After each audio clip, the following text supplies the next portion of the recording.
This podcast is part of the Big Heads Media Podcast Network. Go to bigheadsmedia.com for more great podcasts.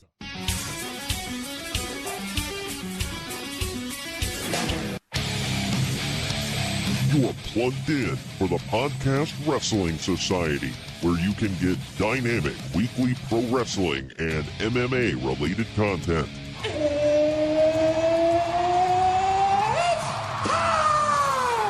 Give us a follow on Facebook, Twitter, and Instagram at PODWRES Society so that you can stay in the know.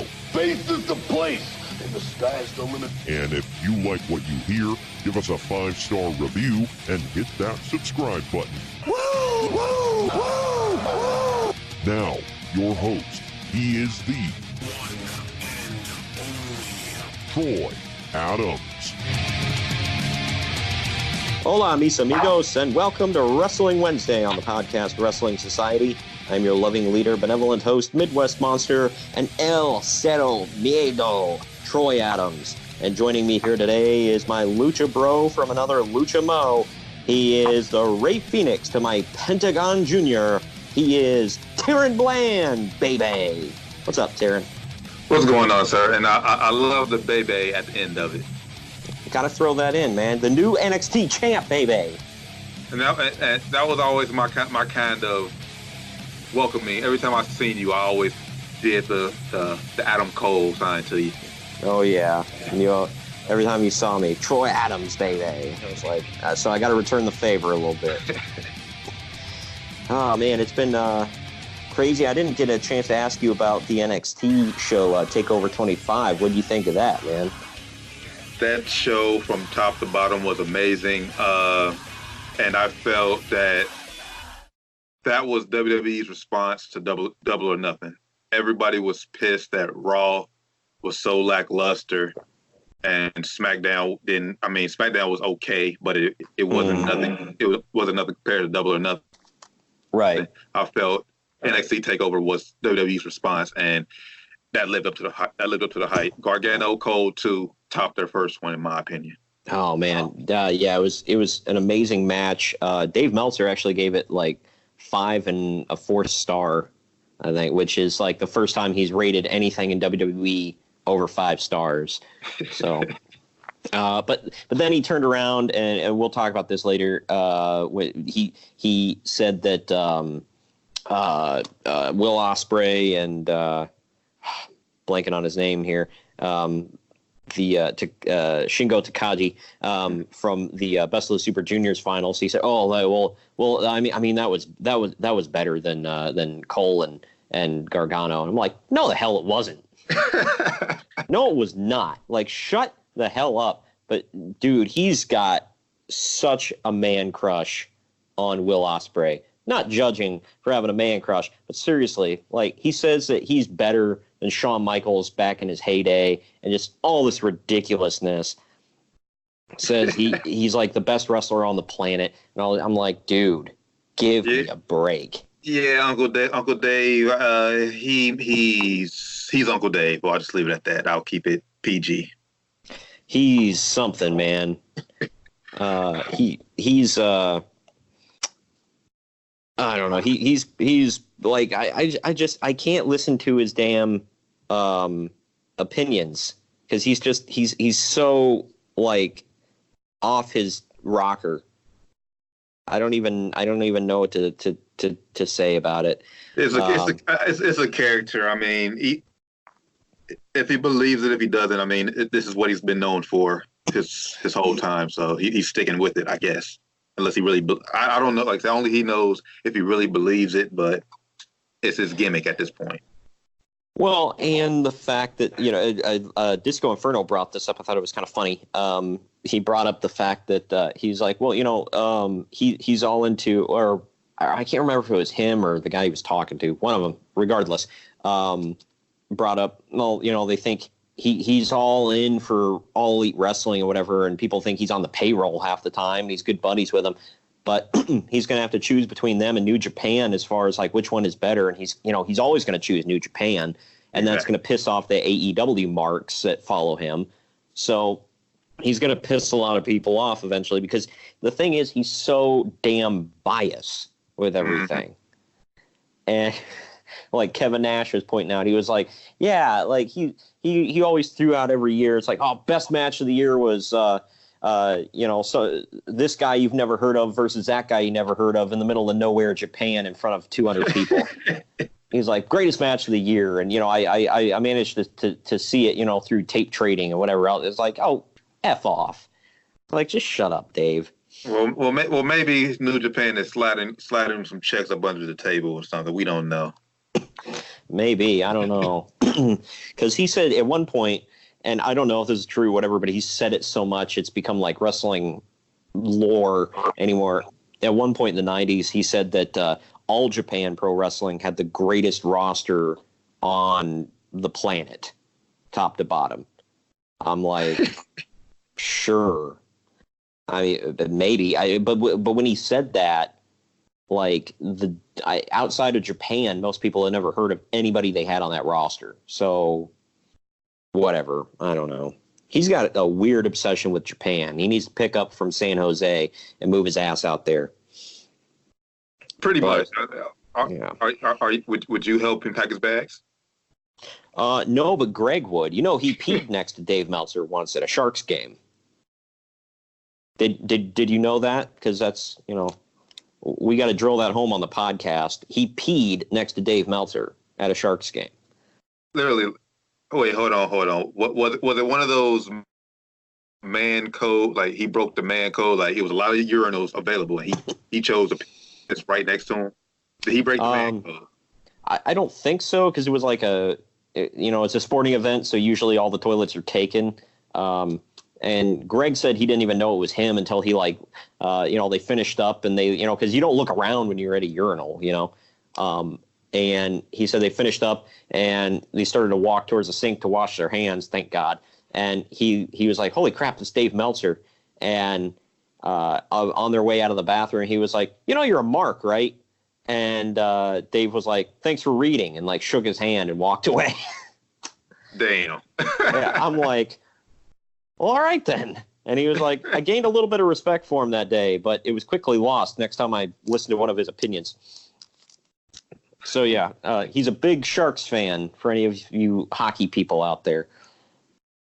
But, yeah, since, we did a lot of Dave Meltzer bashing already on the show, I guess it's time to move on. I will let everybody know you need to go to bigheadsmedia.com and check us out. There we are under the Pro Wrestling tab and sports. We are also on DramaCityProductions.com. If you do the drop-down menu, we're right there under Podcast Wrestling Society. And on DramaCityProductions.com/PWS, that's where you can click on merch or more merch, and it will take you to our 2 merchandise stores, where we have tons of great stuff available at low, low prices. Get some swag and hook a brother up, man. I'm needing some extra money here lately, so come on, help me out. Don't we all? Oh yeah, definitely. And also, last but not least, WrestlingWithWrestling.com. All the news we're not going to cover today is on there, and show rundowns and whatnot.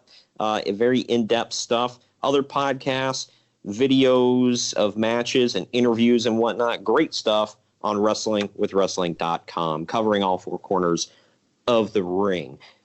Now, before we jump into some more wrestling here, you are, as I referred to you before we started recording, the boxing guy, because every time there was a big boxing fight on, you had it queued up in the studio if you were working. Of course. Yeah, so, I mean, you clearly know a thing or two about that. I don't watch boxing unless it's like, I think I've watched 3 fights start to finish in my entire life. But one of those fights happened to be Canelo Alvarez versus Triple G 2. I watched that fight. Second. Okay. Yes, not the first one. I did watch the second one. And I see that Triple G actually got a knockout over Steve Rolls. Is that correct? That is correct, in the 4th round. How was that fight? And is Steve Rolls anybody like of name value? I mean, he's a guy who worked himself up through the division, but he's nobody like he's not a top middleweight or nobody's like considered him a threat to Canelo or Triple G. This is basically a tune-up fight for Triple G. Okay. Yeah, well, that's all Steve Rose did at this on this fight. It's basically a tune-up fight. That's all. Yeah, that's good to know. I mean, if you're going on UFC terms, 4 rounds, that's a long fight. But in boxing, I mean, isn't that usually like not a very long fight, 4 rounds? Well, yeah, it's pretty quick in boxing terms. I mean, because at most in the UFC you go 5 rounds. In boxing, you obviously go 12 rounds. Mm-hmm. Yeah, I mean, it was action paced. It was action packed. I mean, they were punching. It wasn't like just guys dancing around. So there were punches being thrown at least. You would like to see it go a little bit longer, but Triple G delivered. It was a devastating knockout. So I mean, I don't think anybody who was at the fight or who watched the fight would have been too upset because they did get the knockout. It's not like Mike Tyson back in the day where the first 15 seconds of the fight and it's already over. Like people were pissed. So it wasn't that. Dude, I had my uncle back in the night. It was telling me the story. One time he said in the 90s he had like a watch party. He ordered the Tyson fight on pay-per-view. He brought all of his buddies over and they all pitched in. They had like the food and all that stuff. He was like over and like, halfway through the first round, knockout Tyson. I can't remember what the fight was, but I was just like, well, no crap, dude. Like, and he acted like he was upset about it. I'm like, it's freaking Mike Tyson in his prime. Of quick knockout. Yeah, I'm glad I didn't. I mean, I wasn't upset. I was more excited, but that happened the other week. For those who don't know, I'm a huge Deontay Wilder fan. He's the current WBC heavyweight champion of the world, and he had a Mike Tyson-like knockout first round about 3 weeks ago now. I think the fight only lasted 137 seconds, and yeah. Damn. Yeah. Well, good for him. Well, I don't know if I got a chance to talk to you about before we finish it up here about the news about Triple G and Canelo. The last time I saw one of the only other fights that I've watched in my life was Adrian Broner versus Manny Pacquiao. Oh my gosh. Dude, I know that Broner is like the hometown guy here in Cincy. That's my guy. I'm always supporting, but that for him saying he thought he won that fight, that was just ridiculous. I thought he embarrassed himself in the fight because like I mean it wasn't like CM Punk and UFC type performance, but like he clearly didn't belong there with Manny Pacquiao. And then after the fight, that interview I was like, dude, are you high? Like, what is wrong with you right now? You're embarrassing yourself. Go home. I mean, but that's been if you follow. Well, you say you don't watch boxing, but that's been Adrian Broner. Like that's his character. Like win or lose, he's going to say something outrageous off the wall in the post fight interview. That's just Adrian Broner. Still got mad love for him. I mean, like I said, he's from Cincinnati. I'm always supporting, but you gotta face defeat. And that night, he did not face defeat. Well, everybody kept saying that because I was on a group chat at the time, and I wasn't responding back because I had nothing to add. But I was like reading everybody's comments, and people were saying it's like he just talked himself into that fight. Do you think that's true? Yeah, I mean, even though he's not undefeated, he's not currently a champion. He's like, as far as pay-per-view buys and pay-per-view buys, like he's at the top because he can sell a fight. Mm-hmm. Like he's almost like Conor McGregor of boxing. Like if Conor McGregor and Adrian Broner, like if they would have did like that charity boxing match, like that lead up to that fight would be ridiculous because they both can talk. Yeah. Floyd. I mean, Floyd can talk, but he's not. I don't know.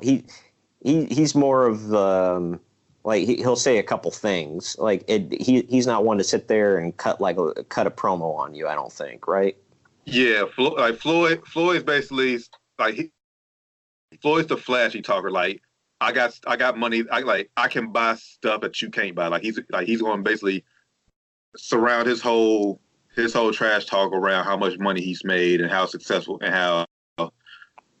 he is. Like Adrian Broner, like he'll flat out disrespect you. Like he'll say something that most people would think is racist and it could be, but he don't care. But that's him.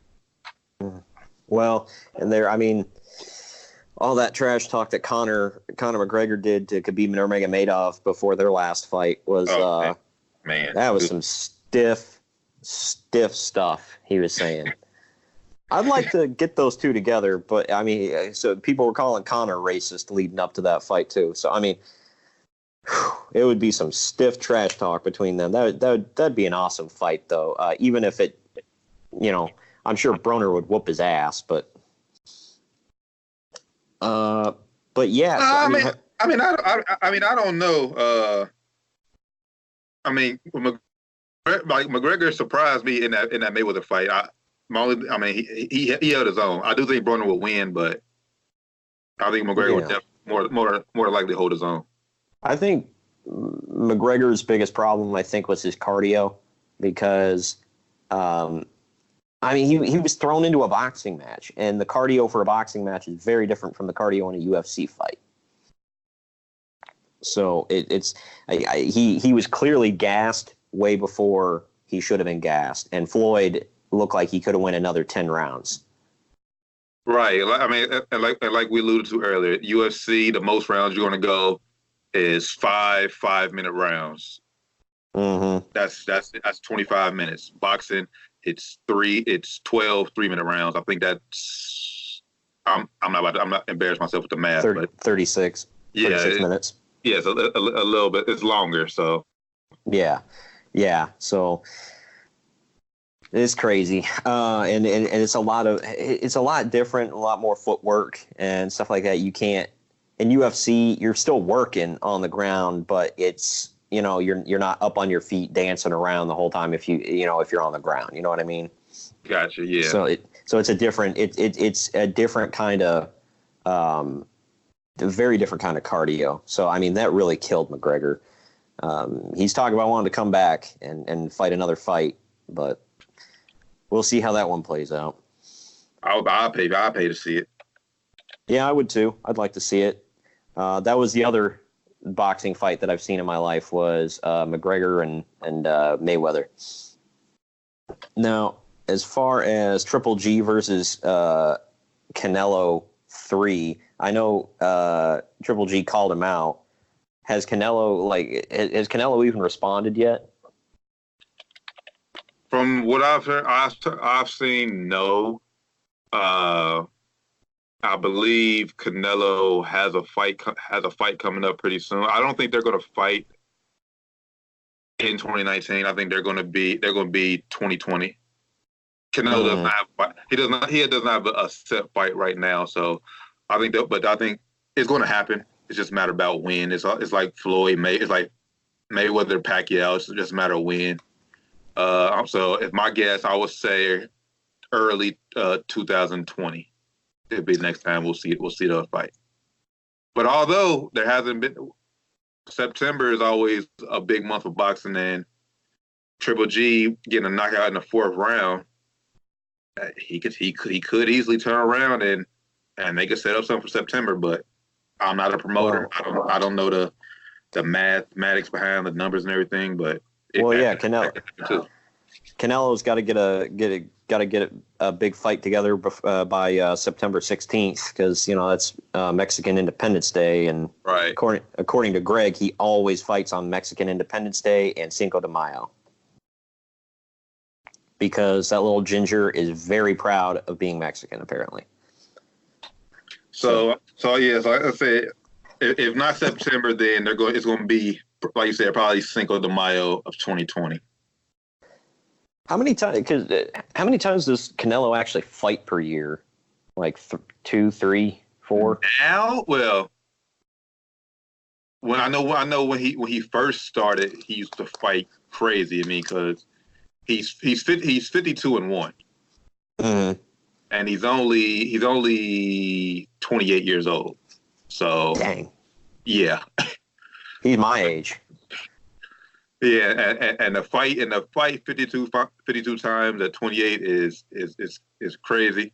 But now, really, it just depends on who's out there and how his fight goes. Like Yeah. between the time of the Triple G fights, it took a whole year for him to do the rematch.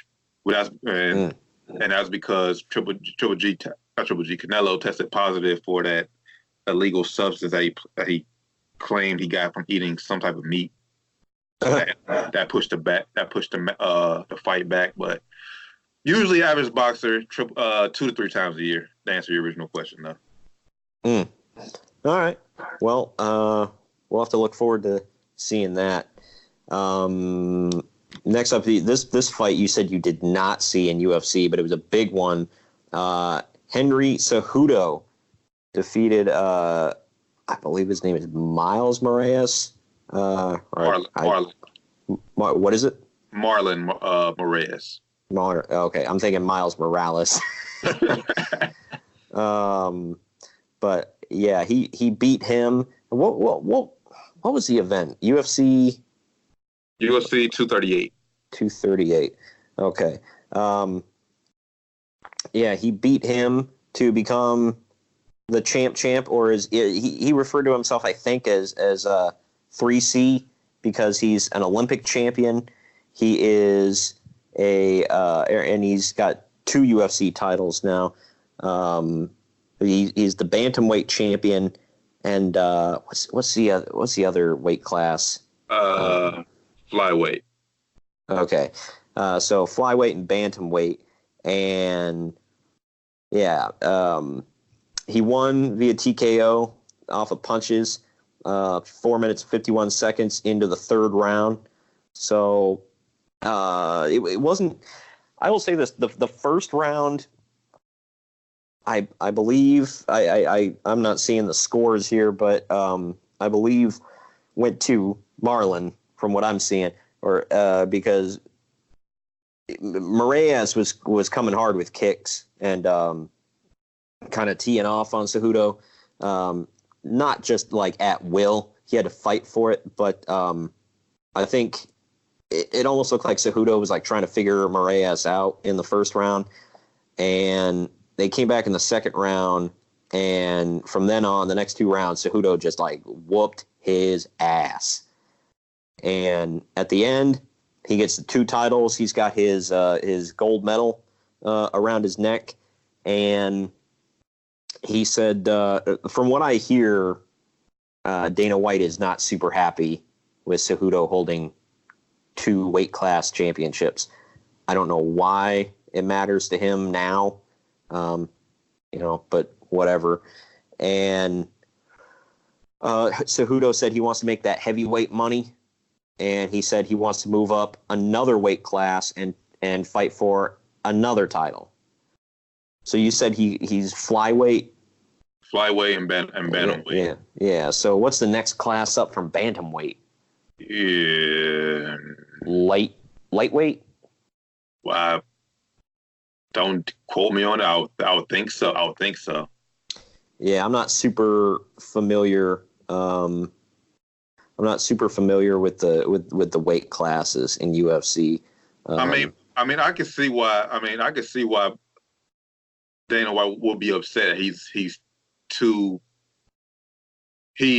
champions in 2 different weight classes. I mean, because then that takes away more money from Dana White, because obviously UFC you can only defend one of the belts once a year or whatever.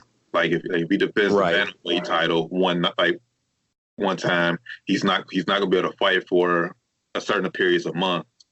When if you if the titles are on 2 different people, you can have You can have 239 defend this belt, then 240 defend that belt. But right, I was wrong, by the way. It's featherweight is the next one up. Okay, then I think it's lightweight. Yeah. So basically, I mean, he's basically calling out Max Holloway, but he said he wants to run through the whole division. Holloway has been the featherweight champion since June of 2017. So that's a long time to be champ. But yeah, so we'll see, man. He could be the 4C. It's a lot of gold around Henry Cejudo, and people are already saying he might be the greatest combat fighter in the world. I'm still. I mean, even though he did with it, I'm still Johnny Bones. He's not even fighting now, is he? Yeah, he fought. I want to say late 2018. Yeah, I couldn't remember. I haven't been keeping up with it like super close, and I honestly forgot when the last time it was. Which if we're going to talk UFC, you would think we should know this stuff, but no, he fought March 2nd, 2019. He defended the his light heavyweight championship. All right, well, there's that. I don't know. It's I mean, pound for pound though, Henry Cejudo. Pound for pound, but my money. I mean, he's not going to walk into John Jones's middleweight, right? Like, or what? Wait, he could go down the middleweight, but he can go all the way up to heavyweight. So, like I say, he's currently the light heavyweight champion at the moment, though. Okay, yeah. So I mean, Henry Cejudo ain't gonna, beef up and go up to that weight class and take on and defeat John Jones more than likely, because he's nowhere. He's 5'4", 135 pounds. Right. So he's John Jones has him like in size in all those departments, but yeah, I mean, pound for pound, he's passed up just about everybody, and I mean, he makes a damn good argument for being the best pound for pound fighter in the world today.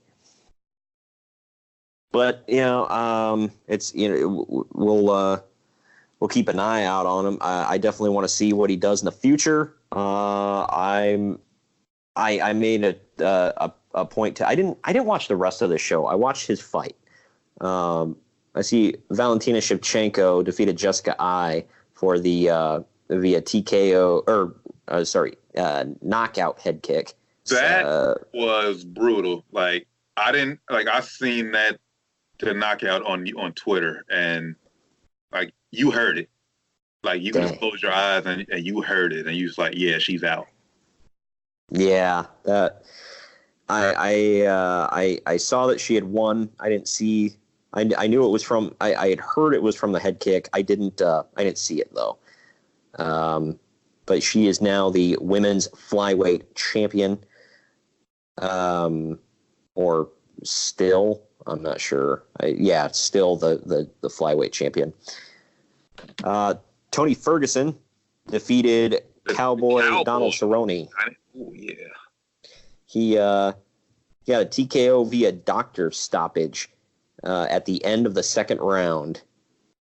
I guess he swelled up Cerrone's eye real bad, and he just couldn't continue. Dang, that sucks for the Cowboy. Yeah, I'm a big Cerrone fan. Yeah, like I said, it sucks, but he'll be back. He'll be back. Yeah. Hopefully nothing too damaging to his eye though. Yeah, I didn't see it. Greg said it was nasty. Oof.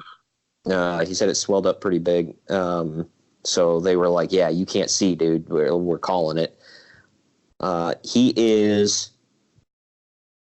Let's see. I'm looking at his kickboxing record. He did boxing, kickboxing, and MMA. Holy crap! He is 36-12 in MMA right now. So either way, this guy has fought for a long time, or, at least a lot. He's 36, but for a fighter, that's getting up there in age. Right. We'll see how long he sticks around. But from what I heard from Greg, some memorable moments on the card. I only watched the main event because I heard about Cejudo's performance, and I really wanted to see it. So possibly history making. It was good stuff. Anything else to add before we go into the worked world of pro wrestling? I wish I could add more stuff, but like you, I didn't see UFC 238 live. I just went on YouTube, just seen a few highlights, especially that devastating kick out. Because, like I said, she kicked that girl's lights out. Yeah, I'll have to see if I can find that somewhere, because now you're putting it over, and I gotta go check it out. But yeah, we've talked about boxing, we talked about UFC. I think it's time to move into wrestling. But before we do, we're going to let you know about some other great podcasts on Big Heads Media Podcast Network, our new home. Go to bigheadsmedia.com. Check out all these other podcasts like these ones you can hear right here. And when we come back, we're talking wrestling.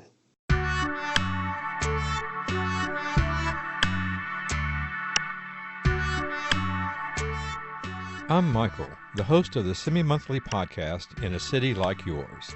Join me as I chat with interesting people with interesting life stories.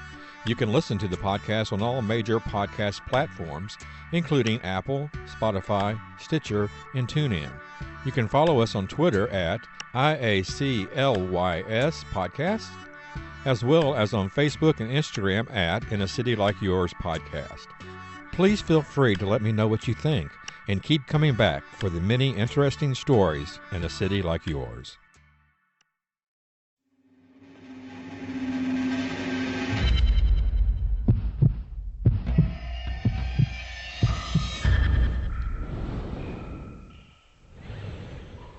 This is Brew Crime, a craft beer and true crime podcast. I'm Mike. I'm Beck. And I'm Nina. And we're your hosts. We pair a true crime story with a craft beer. That Nina will probably hate.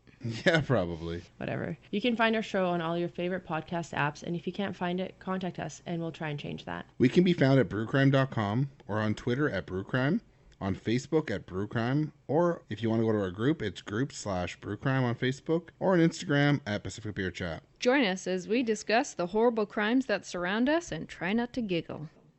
And we are back, and it's time to dive into wrestling. We talked boxing, we talked UFC. Now we move on to, this was a big weekend of wrestling. Some good, some bad. Let's talk about the bad first, shall we? Oh, God.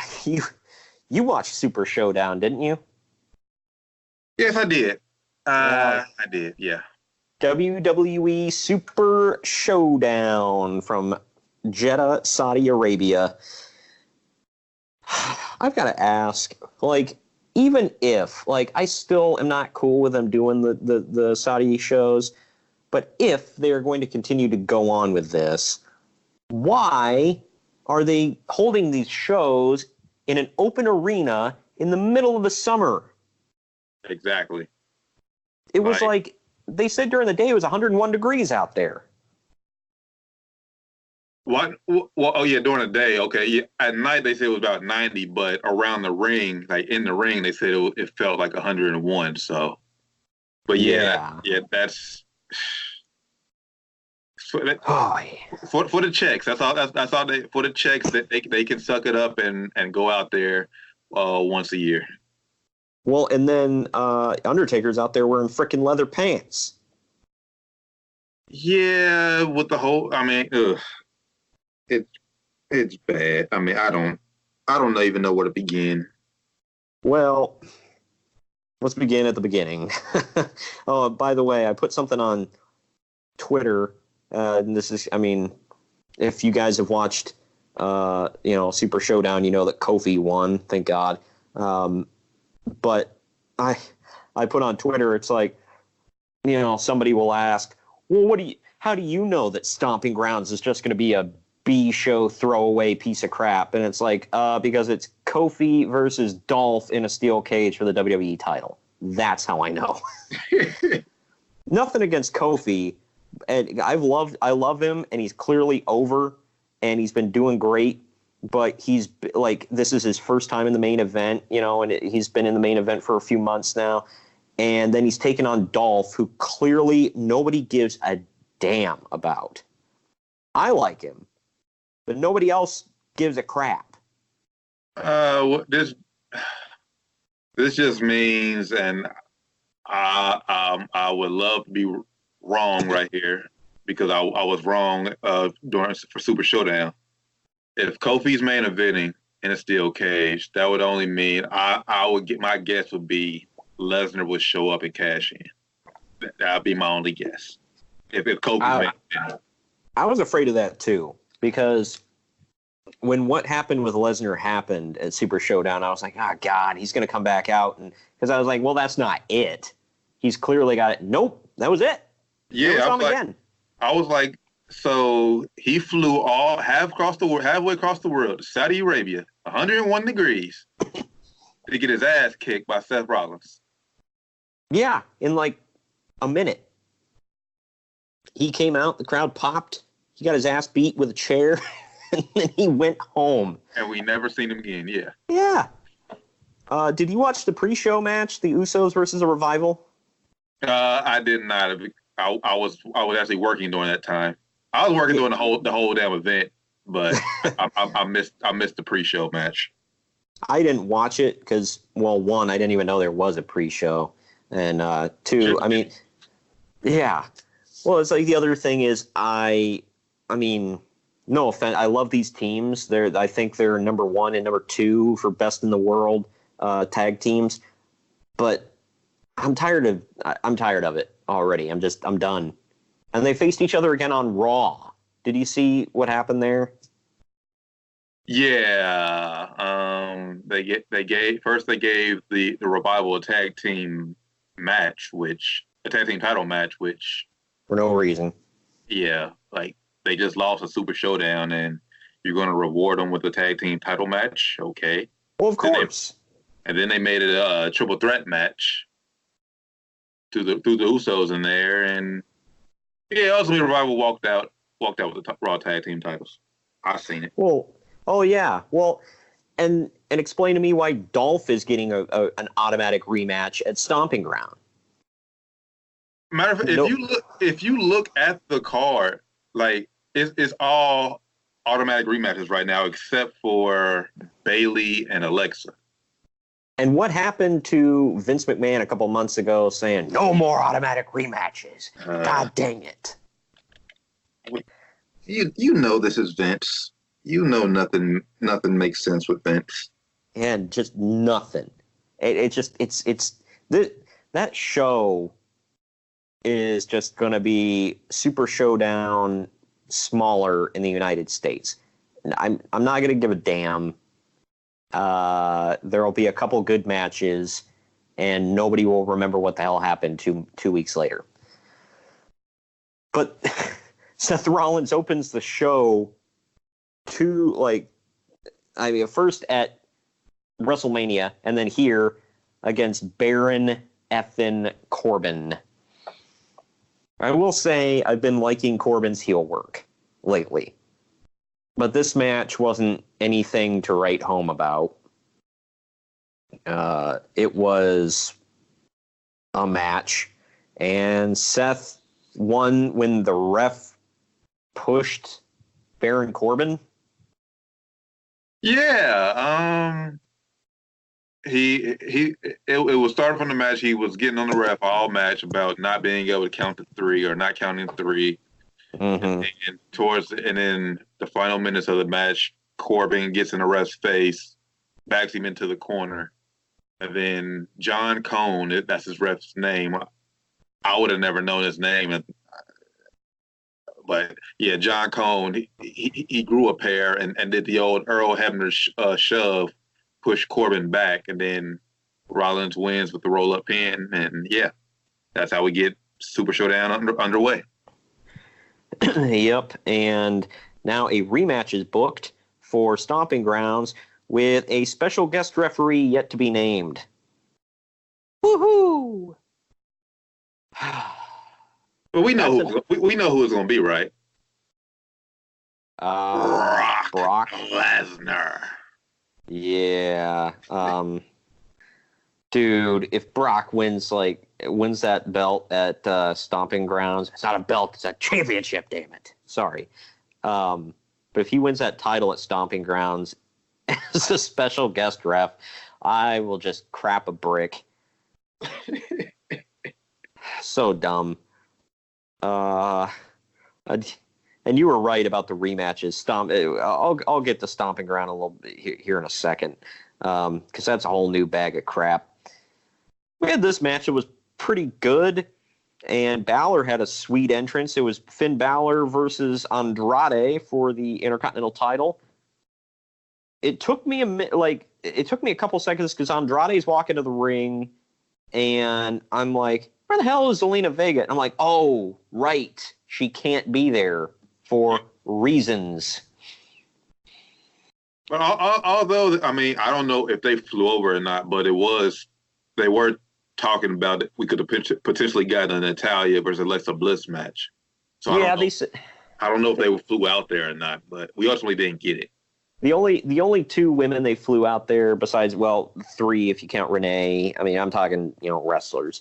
They flew Natalya and Alexa out there, and the marks on Twitter were like, well, does WWE at least get credit for trying to get a women's match on the card? I'm like, no, because they knew what the answer was.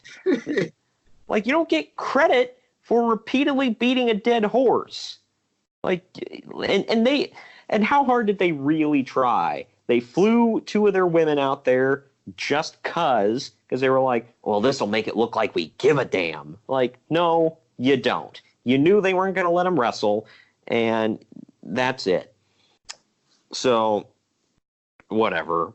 But this match was probably one of the better matches on the whole show, I'll say that. And Balor gets the win. Not shockingly, the Demon is still undefeated. But it was a really good match. Yeah, it'll be up there. I would say that was probably be the match of the night. I would think. Yeah, definitely. It wasn't the longest. It wasn't the longest match of the night, but it was, as far as good wrestling. Yeah, this is definitely up there. Oh no, there's one other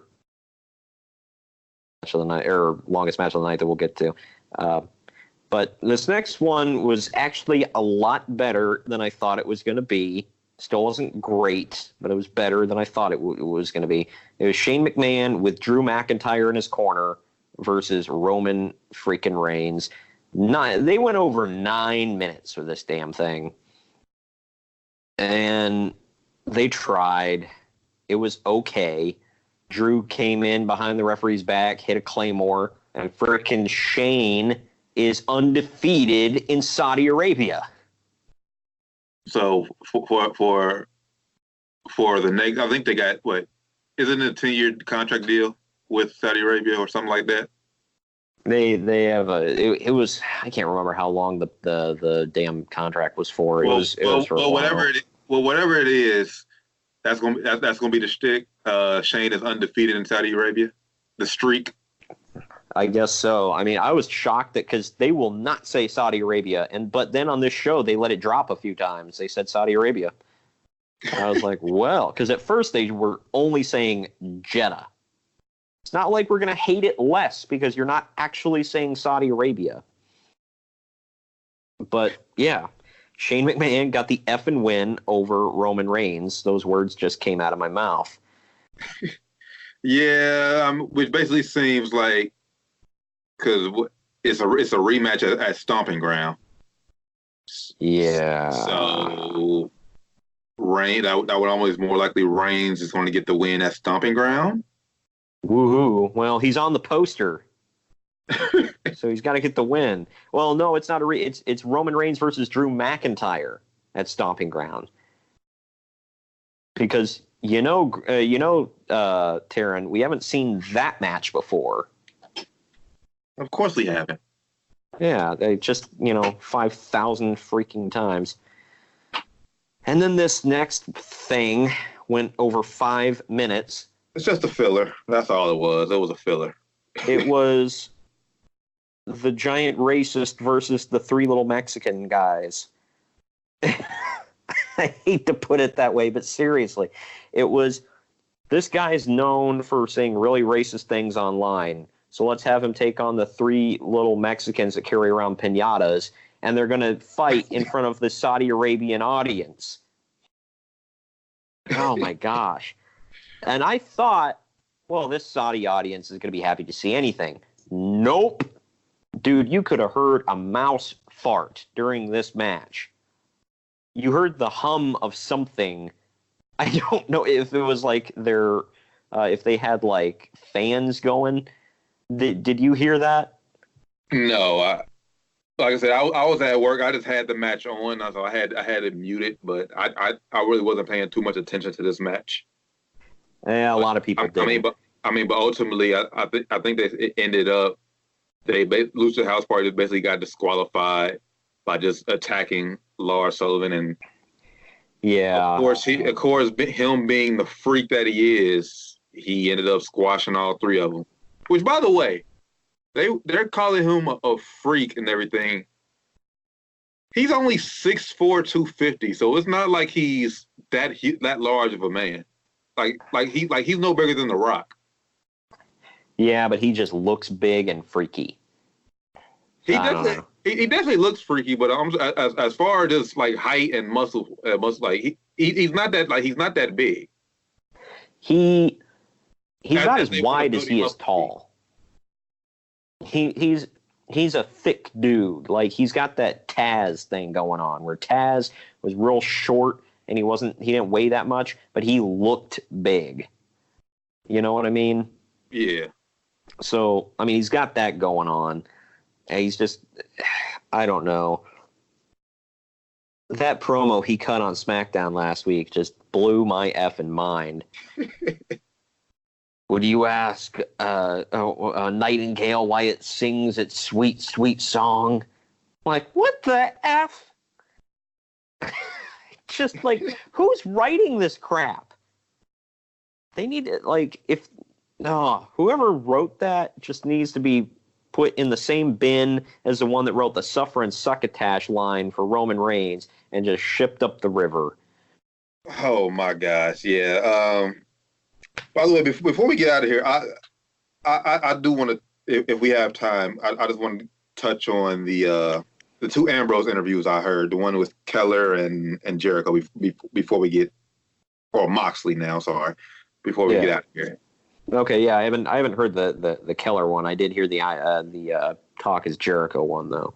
But I'm sure we'll talk Moxley coming up here pretty shortly. So, right. Well, it's just I'll run through the rest of this card here real quick because it was kind of a snooze fest.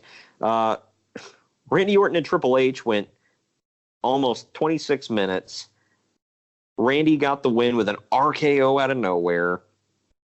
The match was actually better than I thought it was going to be. It was. I mean, what do you think of that? I mean, it's two guys. I mean, even though Triple H is close to 50, I mean, he's still in great shape. He can still go. And Randy Orton is still like, he's not in his prime, but he can still, like, they both still go in the ring. They can tell a good story. They can put a match together. I thought they worked well together for sure. Yeah, the chemistry is definitely there between the two. It was a better match than I expected. Great storytelling. I loved it. Yeah, it was. I thought it was pretty good. I thought it went a little too long. Started to drag a little bit, but I mean, it wasn't too bad. I didn't hate it. This next one, Braun Strowman versus Bobby Lashley. Looked like Braun just whooped the crap out of Bobby. Yeah, I didn't like the way Bobby was booked in this match. I mean, I don't know why. I mean, I don't know why. I like Bobby Lashley. I just felt like WWE that they just didn't really know what to do with him since he came back. Yeah. I don't know how you can look at him and be like, I don't know what to do with this big bastard. Like, come on, dude. Yet, what's his name? Yet the freak there is getting a push. Right. But either way. Next we got, I thought this was actually a really good match. It just kind of lacked crowd reaction. Kofi Kingston versus Dolph Ziggler. I guess Dolph is getting a rematch kind of because Xavier Woods got involved a little bit. So, I don't know. It's the same kind of beef like with Baron Corbin with, the ref. But Kofi won with the Trouble in Paradise in 10 minutes, 15 seconds. They did well. One thing I didn't realize, well, not with this match, but just throughout time, I didn't realize they wrestled so much throughout the years. Yeah. Like they had like a hella match that I just totally forgot about. Yeah. They've wrestled a butt ton, I'll say. So I mean, they wrestled in the mid card. I don't know how many freaking times. But they had a good match. I enjoyed it. I always liked Dolph's work, but god dang, that crowd couldn't have cared less. It was like every time Dolph did something, crickets. Whenever Kofi did something, you'd hear, yay, a little bit of cheers. And like, then when Kofi finally won, they blew. They were probably happy that they didn't have to see Dolph anymore, which, joke's on you, he's coming back. This next one, this 50-man, it was actually a 51-man battle royal. To be honest, I fast forwarded through the whole thing. I didn't give a crap. I was just interested to see how the hell they want to squeeze 51 men in a ring, and it was a cluster at the beginning. Yeah, it was a cluster at the beginning. They had nobody. You literally had no room to move. And I felt bad for any guy who had to sell like getting knocked to the ring, because like if you fell in that ring, like you were getting trampled. Yeah, it was not good. From what I saw of it, I was not entertained, which is why I fast forwarded a bunch. Yeah, I just skipped it, and some dude named Mansoor wins. Well, he was over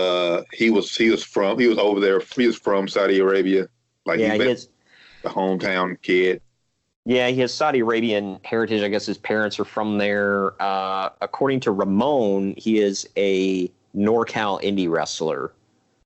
So Ramon and Greg knew who he was.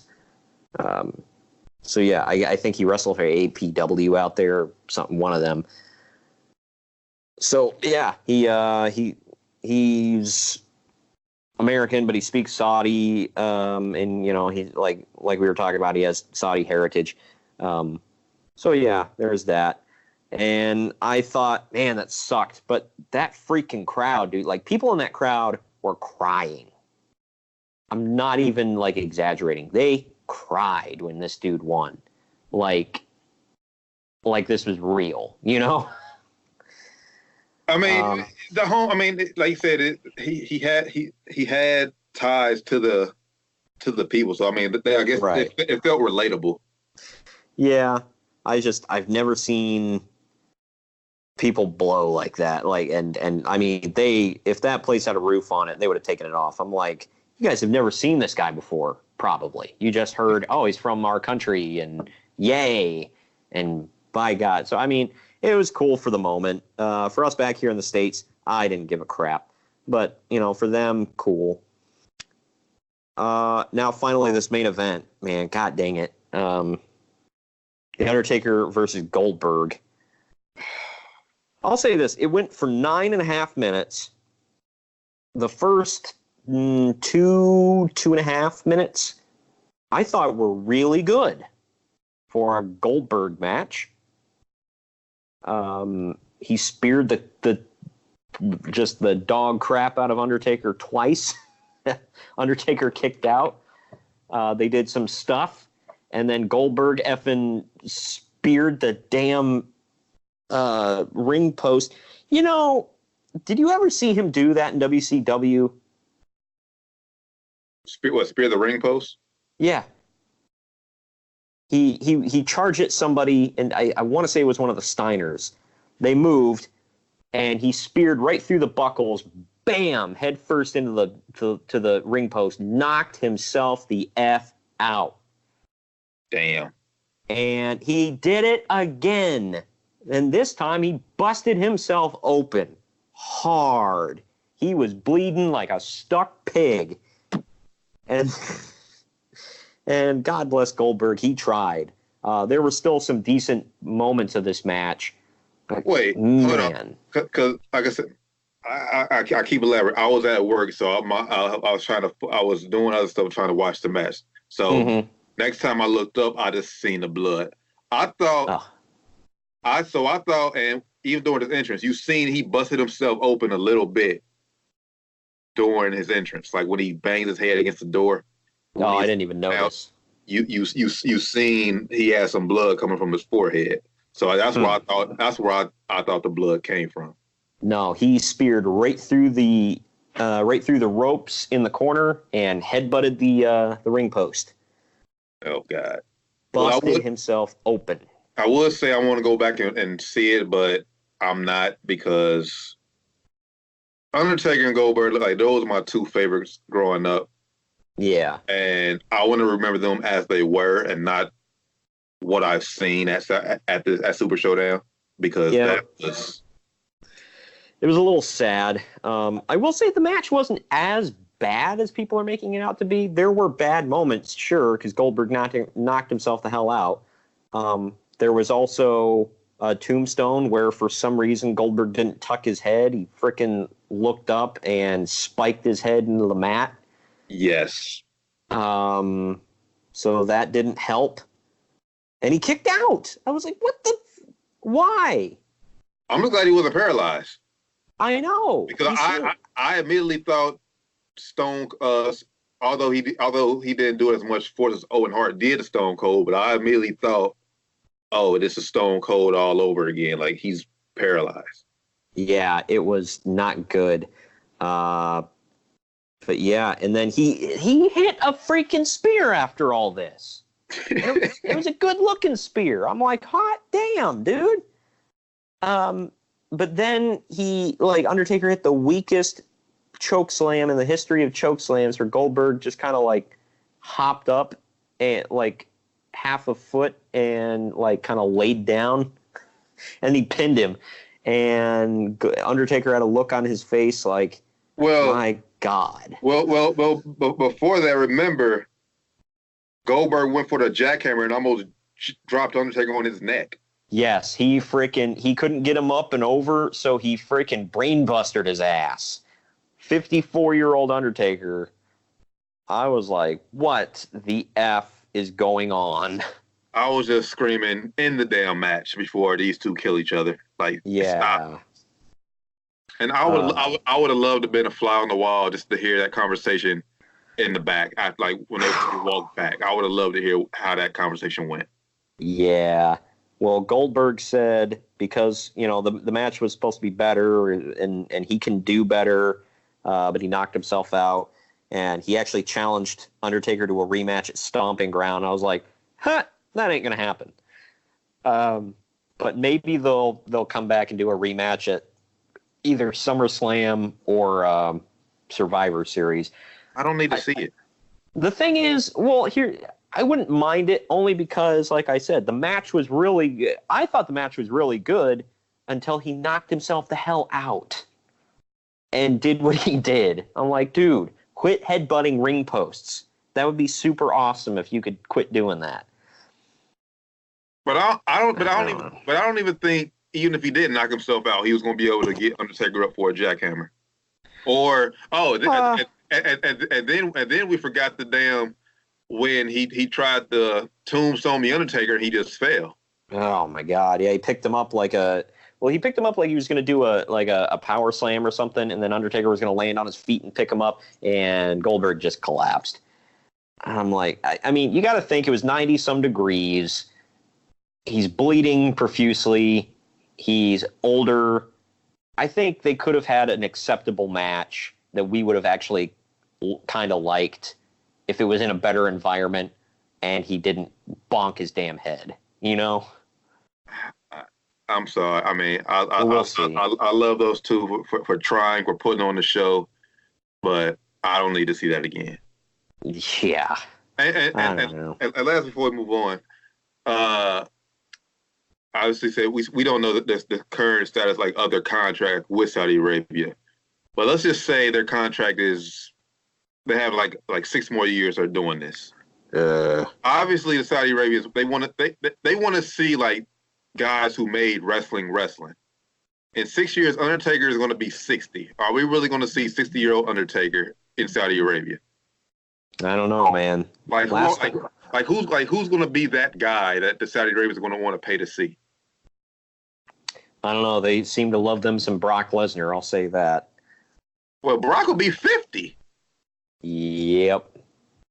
There are certain people. I mean, Austin isn't going to do it. The Rock sure as hell doesn't need that kind of money or publicity. He knows that wouldn't look good on his career either if he did that. Yeah. He's the highest paid actor in Hollywood right now. He's like the hottest commodity out there. He's like Will Smith in the 90s. Like, just no, don't. Just like, nope, don't need that. And Cena's on his way up there too. So. Oh yeah, he ain't going back. F that. He's going to be in the Fast and the Furious franchise. I bet The Rock is going to be like, listen, dude, just don't. Well, yeah, it's going to be interesting.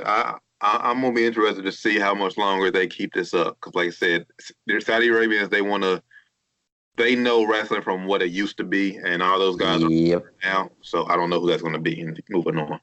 I don't know. They've been asking for dead people recently, so yeah, it's just. But yeah, Stomping Grounds, we got all the rematches. We got Bayley versus Alexa for the SmackDown title, even though Alexa's on Raw. We got Roman Reigns versus Drew McIntyre again. Becky Lynch defending the women's title, the Raw women's title against Lacey Evans because, we all needed to see that rematch. That freaking abomination. And then we've got Seth Rollins versus Baron Corbin, special guest ref, and Kofi versus Dolph Steel Cage. Yay, yay, yay. That pay-per-view looks like dookie. But whatever. Either way, I know you've got to be heading off quickly. We're going to take our last break. When we come back, I do want to quickly go through some New Japan before we sign off. Some actual good wrestling before we sign off here officially. But we're going to tell you about some other Drama City Productions podcasts. We're still in association with them, kind of on the network still. So go check them out and go check out these podcasts you hear about right here. DramaCityProductions.com. You don't listen to the heavyweight chumps? Well, they're only the greatest podcast that wrestles with pop culture. You don't believe us? Well, listen to some of their fans. And for those of you that don't speak cricket, here's our translator, Mr. Harlan T. Bobo. It's like cotton candy in my ears right now, man. The Heavyweight Chumps. You can find us on iTunes, SoundCloud, Google Play, and Stitcher. Every Monday and Thursday, same fat time, same fat channel. DramaCityProductions.com.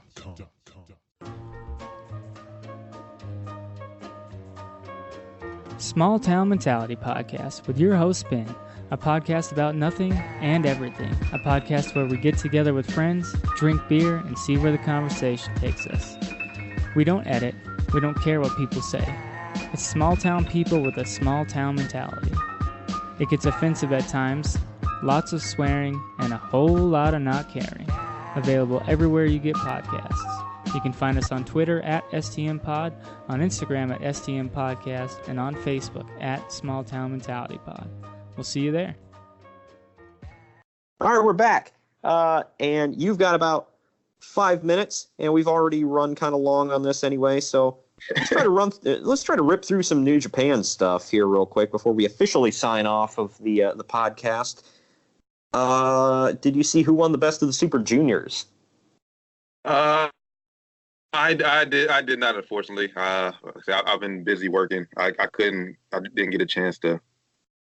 Well, Will Ospreay won the Best of the Super Juniors. I think he's a 2-time Best of the Super Juniors winner. So good for him. I think it's just a tournament for a trophy. I don't think it actually gets you anything. I could be wrong. Or I'm sorry. Yeah, okay. He got a match for the IWGP Junior Heavyweight Championship. So I was completely wrong.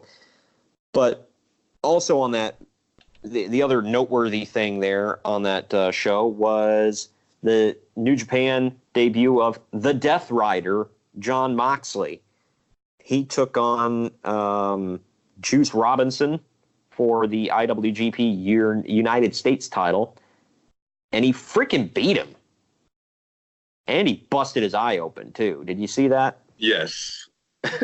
Well, I mean, Jon Moxley is easily the hottest thing going in wrestling. You can't have him come to your organization and have him lose in his first match over there. No, but I'm really shocked they gave him a belt in his first first match. Yeah, that was kind of shocking, but I figured he'll run as the U.S. champ throughout the summer, and then when they get closer to AEW making his TV debut, he'll drop the belt sometime before they make it official. Or they'll announce a partnership or something like that. I don't know. Maybe he's got that Chris Jericho Kenny Omega deal going on where he can go back and forth. But you never know. But yeah, he debuted a new move called the Death Rider, where it is a double underhook spiking DDT, like an impaler DDT. Mm-hmm. That was pretty wicked. My only thing with Mox is, I mean, I've been used to seeing wrestling in tank top and jeans for the longest, and just see him going all tights, and it's like, yeah, he's got the biker shorts on now. Like, what are we doing here, Mox? What are we doing? But I know, because he showed up in new ripped up looking kind of biker jean type deals at Double or Nothing. And I was like, okay, well, he's sticking with that. But no, he's like, I don't know if that's just his Japan attire, because he's got like one thing going on over there that's different from the States.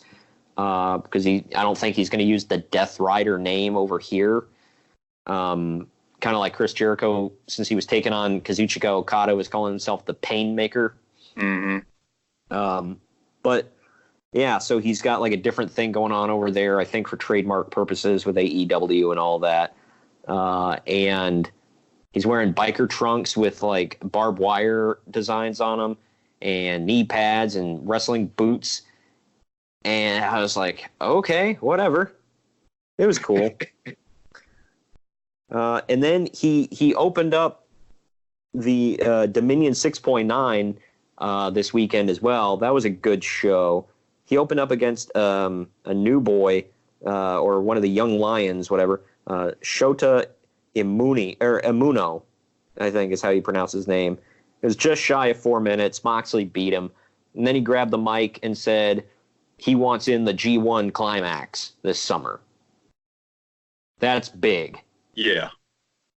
I'm very much looking forward to the G1 climax, because later on in the show, did you see who made his New Japan debut? No. Katsuyori Shibata came out in a suit, and I was like, oh, what's he doing out here? And he brought out the debuting Kenta. What? Yeah, Kenta made his first appearance ever in New Japan Pro Wrestling, I believe, because he was always a Noah guy, Pro Wrestling Noah. But now he's in New Japan, and he says he wants in the G1 climax. So, all right. Well, listen, I know what my summer's going to look like now. The same as Dave Meltzer's summer. Hey, Uncle Dave, if you need a G1 buddy, I'm your guy. Oh man, I'm definitely going to watch for the first time. Will Ospreay says he wants in the G1 now. He wants to win 2 tournaments back to back. We'll see, because he's been bulking up trying to go heavyweight lately. And the guy he beat in the finals of the Best of the Super Juniors, Shingo Takagi, defeated Kojima in like 11 minutes, 14 seconds at Dominion. And then he said he wants in the G1 Climax. So everybody's declaring. Hell, I want in the G1 Climax. Hell yeah. It's like they're all declaring for the Royal Rumble. Can I declare for the 2020 G1 Climax? I need about a year to get myself in shape. Yeah, you might as well. Just got to get that going. We also, I'm looking at the card here. Anything like impressive? This was impressive. Tomohiro Ishii defeated Taichi for his record-breaking 5th never openweight championship. That was a good match. I like Taichi, but Tomohiro Ishii, the Stone Pitbull, he's a beast. The Gorillas of Destiny retained the IWGP tag titles. They defeated Los Ingobernables de Japan, which is Evil and Sonata. They had a damn good match. It went like 16 and a half minutes. And then did you see their call-outs after? I mean, it's not going to go anywhere, but did you see their post-match interview online? I have not. Who did they call out? They said, basically they ran down, because they're also the Ring of Honor tag team champions. They're like, oh, the Briscoes want a rematch. They couldn't get the job done the first time. LIJ wanted a rematch. They couldn't get it done the first time or the second time. Said, we're tired of these rematches. We want new blood. We want new beef or new meat, whatever. And they said, and they straight out called out the Usos and the Revival and said, get out from behind that fence you're in there. Come out and play. So, I mean, it's not going to go anywhere, but, they've been calling the Usos out for a while. Oh, yeah, that's because I think the Usos just re-upped their contracts like a few months ago. So, yeah, they're not going anywhere for a while. The Revival is more realistic. The Usos, why would they leave? Like, they got a good thing going. Jimmy's wife works there. She's got a good thing going. I mean, they're sitting pretty. Well, hell, Moxley's wife still works there. Well, yeah, but, I mean, it's not like – I could see, like, if the Usos were being treated like crap, but Naomi's over, doing well, it's like, look, you keep your job, I'm leaving. But, the Usos have been, like, one of the only well-used tag teams for years.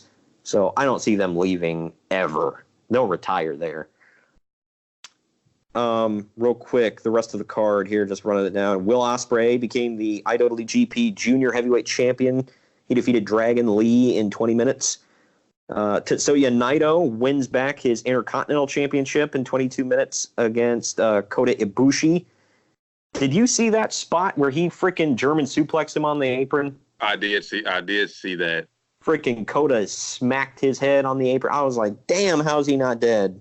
Yeah.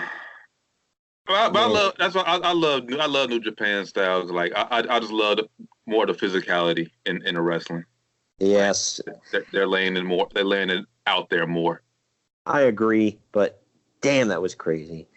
The final match went just shy of 26 minutes. Kazuchika Okada retained the IWGP title against Chris Jericho. Chris Jericho is no longer using his Judas song over there. They're using some generic version of it, like instrumental type deal. Probably because of AEW, I would guess. But they had a really good match, especially for Jericho being the age that he is. He can still put on a damn good match with Okada. They beat the crap out of each other, man. And then after the match, he attacked Okada and got on him. And who should jump Chris Jericho and make the save but Tanahashi? So Tana wants him some Chris Jericho. That match has me salivating a little bit because oh man, one of the best ever to come out of Japan, one of the best ever to come out of Canada and America. North America, they say that. Yeah, North America. It is going to be, those two will probably tear it up. I don't know when. They're probably going to hold off until Wrestle Kingdom, but that's a long ways off. We'll have to see. And that's if AEW has, like, if they do have a partnership with New Japan, like once they become there.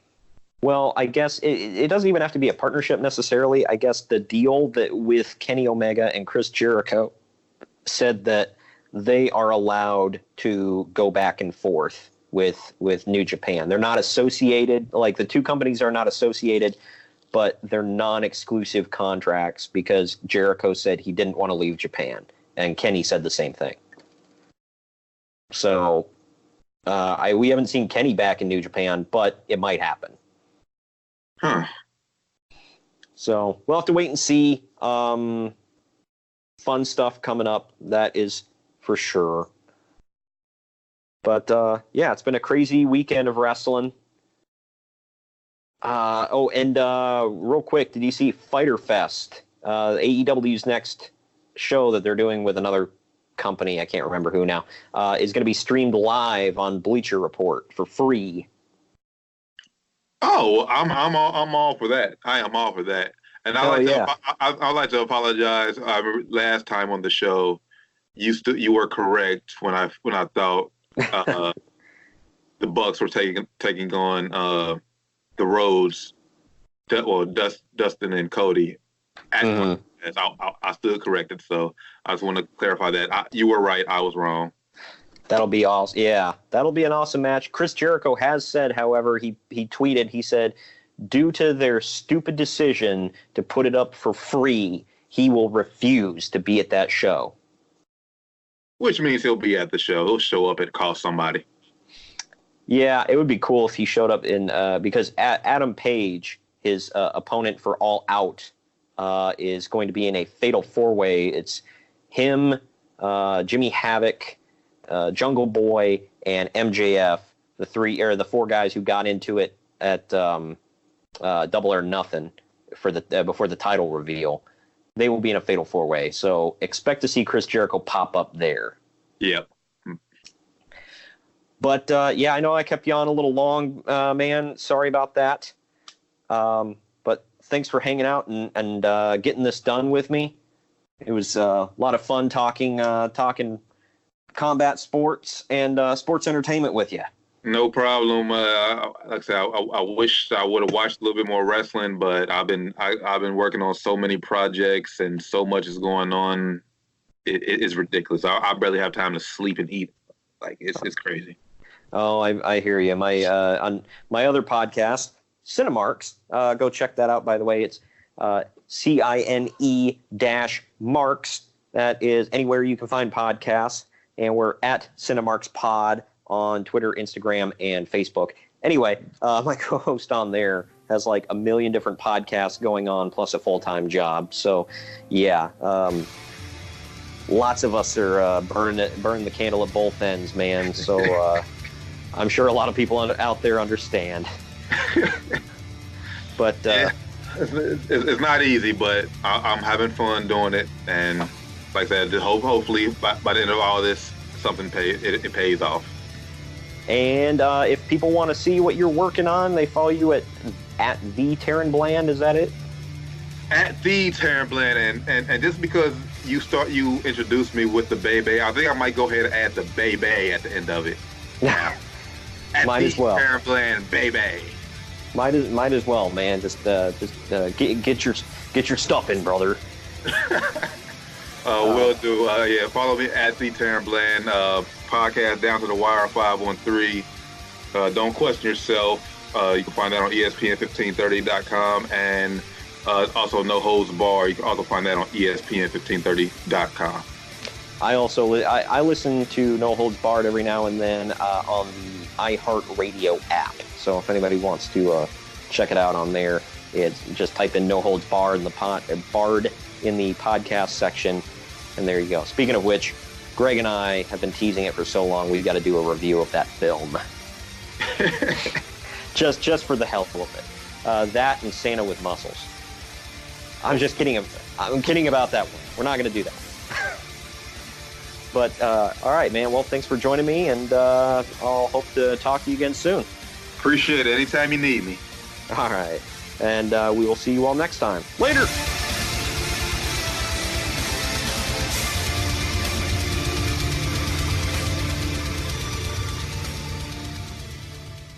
This has been a Drama City production.